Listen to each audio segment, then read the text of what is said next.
अस्सलाम वालेकुम जनाब। जैसे Syed Tariq Shah, chairman all private school management association Sindh. और आज बड़ा अफसोसनाक वाक़या हुआ जिसमें हमारे दार अरकम स्कूल के डिप्टी डायरेक्टर और federation of private school association जो है जो कराची की, जिसमें जो वाइस चेयरमैन है सैयद खालिद रज़ा साहब जो है, उनको घर के आगे जो है वो फायरिंग करके शहीद कर दिया गया। एक शॉकिंग न्यूज़ और अफसोसनाक वाक़या हम सब के लिए है। हमारे शहर के अंदर, हमारे कह लें कि इस मुल्क के अंदर जो है वो कोई भी एक आम शहरी, एक एजुकेशनिस्ट, किसी भी शोबे से वाक़ई कोई भी हो, कोई भी आज सेफ़ नहीं है। मैं सीएम सिंध मुराद अली शाह साहब से, डीजी रेंजर्स, आईजी सिंध, इन सब से मुतालबा करता हूँ कि इसमें मुलव्विस जितने भी अफराद हैं उनके लिए या तो इंक्वायरी बिठाई जाए फ़ौरी तौर पर, और उनको आइडेंटिफाई किया जाए और उनके ख़िलाफ़ सख्त से सख्त कार्रवाई की जाए।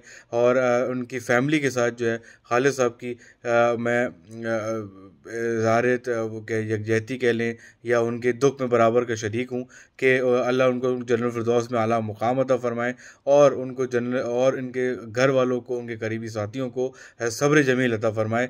मैं इसमें एक आज ये ऐलान करना चाहता हूँ कि हमारे स्कूलों के अंदर, तालीमी इदारों के अंदर कल जो है वो ब्लैक डे डिक्लेयर किया जाएगा, यौम सियाह जो है वो मनाया जाएगा। और स्कूलों के अंदर जो है वो असेंबलीज़ के अंदर उनके लिए, उनके इसाले सवाब के लिए जो है वो फातिह ख्वानी भी की जाएगी।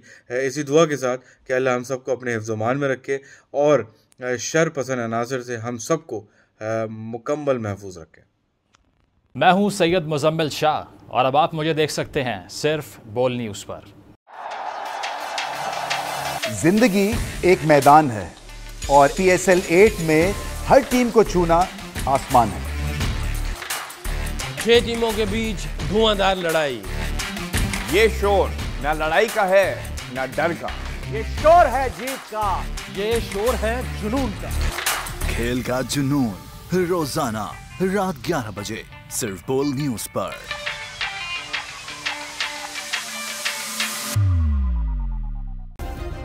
सब्सक्राइब करें और बेल दबाएं ताकि कोई खबर रह न जाए।